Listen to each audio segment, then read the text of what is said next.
जय हिंद, जय भारत। मैं रेबल श्रद्धानंद। निर्मला जी, आज का जो विषय है वो आपके ऊपर है। आप हमारी वित्त मंत्री हैं, फाइनेंस मिनिस्टर हैं, और मैं आपका टीवी के एक प्राइवेट चैनल में दिए गए इंटरव्यू के ऊपर देख रहा था और उसके ऊपर अपनी कुछ प्रतिक्रिया रखना चाहता हूं। मुझे बहुत दुख हुआ आपके कमेंट सुन के मैम। मुझे नहीं पता आप ये आंकड़े कहाँ से लाती हैं।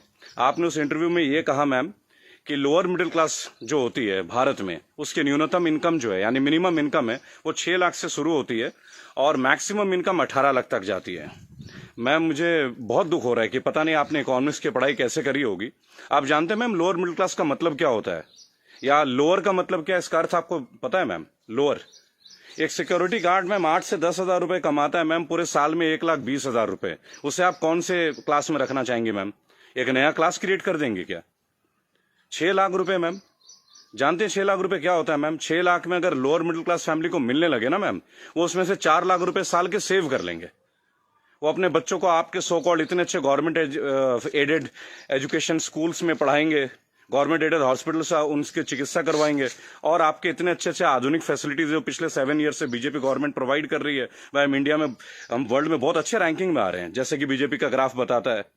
वास्तविकता क्या है वो तो हम लोग जानते हैं मैम। मैंने भी वोट किया मैम, बीजेपी को वोट किया, लगातार 2 बार वोट किया। लेकिन मैं आप जैसे नेताओं की जब सुनता हूं ना मैम स्पीचेस, और आप लोगों के आंकड़े, आपके जो डेटा बैंक, आप ये डेटा बैंक कहां से लाती है मैम, ये सोच के मैं बहुत सरप्राइज रहता हूं मैम। आपने बोला 6 लाख न्यूनतम है, 18 लाख मैक्सिमम है मैम। 18 लाख समझते हैं आप मैम? 18 लाख क्या होता है मैम? 18 लाख तो मैम एक अच्छे खासे एमबीए का पैकेज नहीं है एनम में मैम, पर एनम का, वो भी टॉप इंस्टीट्यूट में पढ़ के। आपके सो कॉल्ड कॉलेजेस से जो बच्चे निकलते हैं, एमबीए, बीटेक, आप जानते हैं इनकी पैकेज कहां से स्टार्ट होती है मैम? तो इसका मतलब ये सब लोअर मिडिल क्लास में आते होंगे आपके हिसाब से। So called good MBA, so called good BTechs and MTechs, ये तो लोअर मिडिल क्लास से आते होंगे मैम। हायर वाले कौन होते होंगे ma'am? Highly rich people, highly rich industrialist. Upper middle class तो फिर आसमान में रहने और जमीन पर रहेंगे ही नहीं। अपने आंकड़े ठीक कीजिए मैम, देश एक मुश्किल दौर से गुजर रहा है। आप किस तरह की स्टेटमेंट दे रहे हैं? आपने उस दिन बोला मैं मुद्रा लोन में हमने इतने इतने लोगों को दिया, हमने उद्योग वालों को दिया, हमने बुनकरों को दिया। मैम आपने किसको क्या दिया? पेपरों में दिया है क्या मैम? आपको मैं चैलेंज करता हूं Nirmala Sitharaman ji, I am officially challenging you ma'am.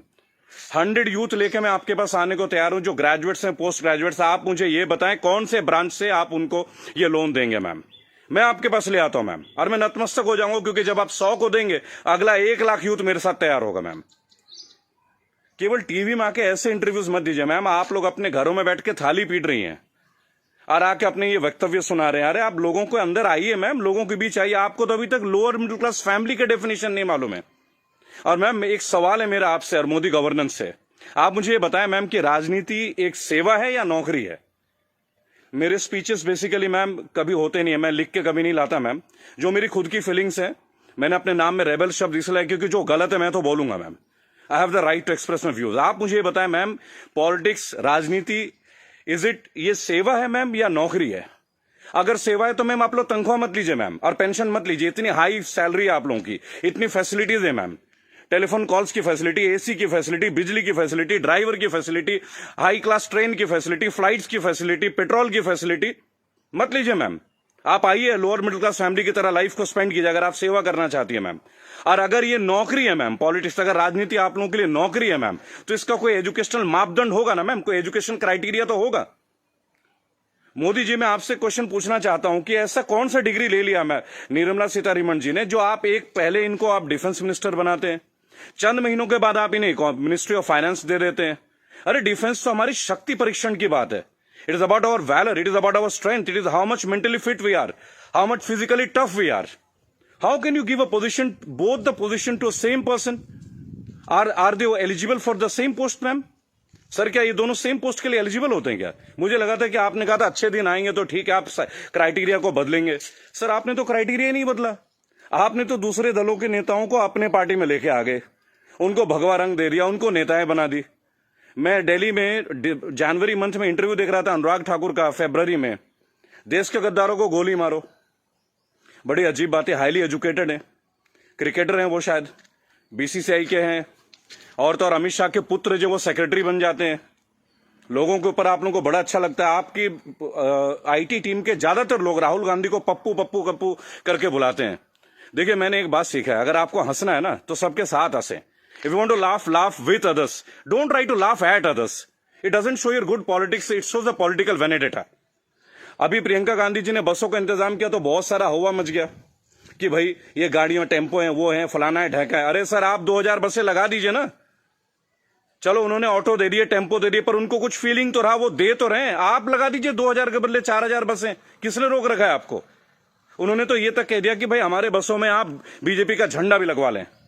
गलत कर दिया क्या सर? उसमें भी आप लोग शोर मचाना लग जा रहा है। ऐसा लगता है जैसे you are always ready to fight instead of getting it worked. अच्छा देखिए, मैंने नितिन गडकरी का भाषण सुना टीवी में, ये लास्ट वीक की बात है सर। उन्होंने कहा स्वदेशी अपनाओ। चलिए सर, अपना लेते हैं, पर मुझे बताएं, मेक इन इंडिया और मेड बाय इंडिया, इन दोनों का डिफरेंस आपके मिनिस्ट्री का कोई एक मिनिस्टर मुझे दे सकता है क्या? मेक इन इंडिया है क्या सर? आप जमीन देते हैं सैमसंग को, जमीन देते हैं ओप्पो को, वीवो को, चाइनीज कंपनी को, साउथ कोरियन कंपनीज को, वो आके अपना प्लांट लगाते हैं, इंडियंस को हायर करते हैं, और उसके बाद प्रॉफिट जो है वो उनके अकाउंट में जाता है, सैलरीज आता है इंडियंस के अकाउंट में। तो मुझे ये बता दें कौन सा मेक इन इंडिया सर? आप मेड इन इंडिया कीजिए ना, आप अपने इंडस्ट्रीज लगाइए, आपको पैसा रेवेन्यू अपने पास रोकिए। अगर इतना दम होता ना सर हमारे मैकेनिज्म में, आपको चैलेंज कर रहा हूं, आप मैकडोनल्ड्स की तरह एक आउटलेट बना लेते सर। 25 रुपए का बर्गर बेचने वाला भी लाखों करोड़ों रुपए डॉलर्स में कन्वर्ट करके इंडिया से लेके जा रहा है। आप छोड़िए मोबाइल फोन तो बहुत बड़ी बात है, 20-20, 50-50 हजार की बात है। आप बर्गर बनवा दीजिए सर, आप ब्रेड्स बनवा दीजिए, रेवेन्यू यहां जनरेट करवा दीजिए सर, मेड इन इंडिया कर दीजिए। What is make in India sir? आप कहते हो स्वदेशी अपना, फॉरेन की कंपनी को आप जमीन अलॉट कर रहे हो, राइट? और आप कहते हो चाइना का बहिष्कार कर दो। आप मुझे बता दें बीजेपी के कौन से नेता के पास इंडिया वालों का फोन है सर? और बीजेपी छोड़िए, किसी भी पार्टी, मैं यहां किसी और पार्टी का माउथ पीस नहीं हूं सर, क्योंकि मुझे देखा गया है, मैं देखता हूं ये चीज। अगर मैं आपके पॉलिटिकल किसी फेलियर के बारे में बात करूं तो लोग तुरंत बोलेंगे भाई ये तो कांग्रेस का आदमी है। It's very cheap sir, it sounds very cheap. ठीक है सर, आपसे पहले हमने कांग्रेस को भी वोट दिया, क्या गलत किया सर? गलत क्या किया भाई? जो मेजोरिटी में आएगा उसको तो वोट देंगे ना। मुझे ऐसा लगता है कि आप ऑपोजिशन को भी नहीं टिकने देते हैं। भाई एक सोशल सिस्टम है, गवर्नेंस के एक सिस्टम है सर। आप अच्छा गवर्नेंस करेंगे पर एक मजबूत ऑपोजिशन, आप तो ऑपोजिशन को ही परचेज कर ले रहे हैं आप लोग। ज्योतिरादित्य सिंधिया को आपने परचेज कर लिया सर, बुरा लगेगा सर सुनने में। ऐसी क्या घुट्टी दे दी सर? एक झटके में एमपी की गवर्नमेंट जो है वो कोलैप्स कर जाती है, वो भी उस दौर में जब कोविड-19 का दौर रहता है। तब आप लोगों को कोविड-19 का अवेयरनेस नहीं होती, तब आपको नहीं लगता कि लोगों के बीच आपको जाना चाहिए। अहमदाबाद में लाखों लोगों की भीड़ आपने कर दिया, नमस्ते ट्रंप कर दिया सर। क्या ये पॉलिटिकल फेलियर नहीं है? आज आप बता रहे अचानक से आपने 25 तारीख को लॉकडाउन कर दिया और 1 महीना तक आप नमस्ते ट्रंप की तैयारियां करवाते रहे sir. What is this sir? झूठी शान का हमें क्या करना है सर? आज सबसे पहले आप अपने नेताओं को बोलें कि वो कुछ भी बोले ना टीवी में, हेल्प तो आप करना नहीं। मेरी बात सुने सर, सब आत्मनिर्भर है। मजदूर कौन सा मर्सिडीज में घूम रहा है सर? उनके पैर में फफोले गिर रहे हैं। मैंने देखा निर्मला जी ने एक स्टेटमेंट दी, एक लेडीज बेचारी सूटकेस में, उसका बच्चा सूटकेस में बैठा हुआ घसीट के ले जा रही है, तो वो जवाब देती है कि राहुल गांधी को वहां नहीं बैठना चाहिए, राहुल गांधी को वहां जाना चाहिए। अरे राहुल गांधी को जो करना चाहिए वो छोड़िए, आपको क्या करना चाहिए? गवर्नेंस आपकी है, सेंट्रल में आप हैं, पिछले 7 साल से आप लोग हैं सर। हमेशा क्या स्टेट को फेल करते रहोगे क्या, या हमेशा ऑपोजिशन को गालियां देते रहेंगे आप लोग? सर मोदी जी चाय वाला पीएम बन सकता है, सुना था, देख भी लिया सर, बराबर। बाकी चाय वालों का क्या सर? बाकी लोगों का क्या सर? प्रवासी मजदूर छोड़िए, प्रवासी क्या होता है सर? सब भारतीय मजदूरी तो है। हर पूरा देश तो वैसे भी मजदूरी कर रहा है सर, पूरा देश मजदूरी कर रहा है। आप जितना ग्रोथ दिखा दो सर, ग्रोथ क्या है वो तो लोगों के जेब में आके देखो ना, लोगों के घर में आके देखो, बैंक अकाउंट में आके देखो कि पैसे हैं किन के पास और किन के पास नहीं है।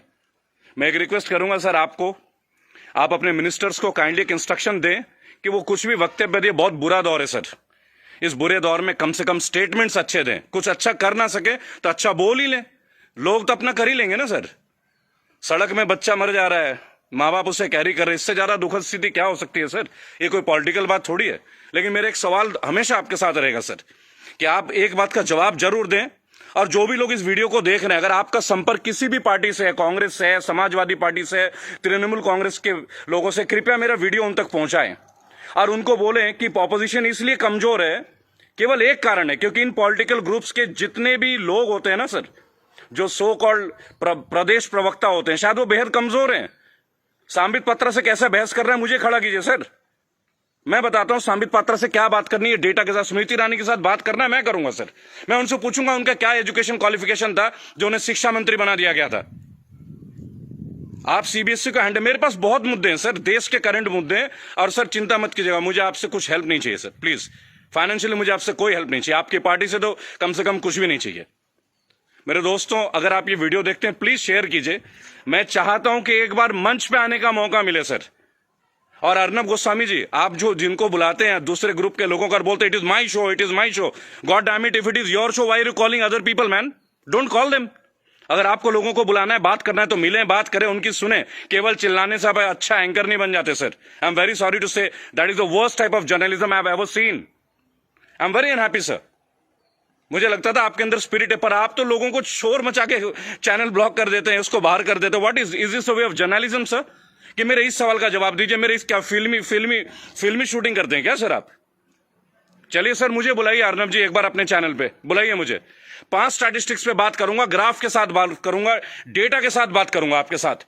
उसके बाद अगर आपकी बोलती ना बंद कर दी ना सर, तो मेरा नाम बागी श्रद्धानंद नहीं। मैं बीजेपी के अगेंस्ट नहीं सर, मैं बीजेपी गवर्नेंस के अगेंस्ट हूं। मुझे नहीं लगता भगवा पहनने से ही मैं हिंदुत्व का पहचान करा जाएगा। मेरे अंदर बहुत हिंदुत्व है। कमाल की बात देखिए, मेरी आखिरी लाइन है, गौर से सुनिएगा सर।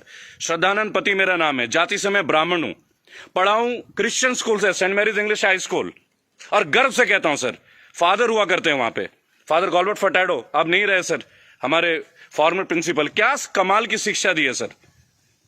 इतने आईआईटीएन से निकलते हैं सर, कभी आप लोगों की जरूरत नहीं पड़ी sir.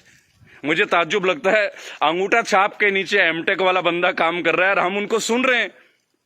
What the hell is going on sir? कहां है आपके अच्छे दिन?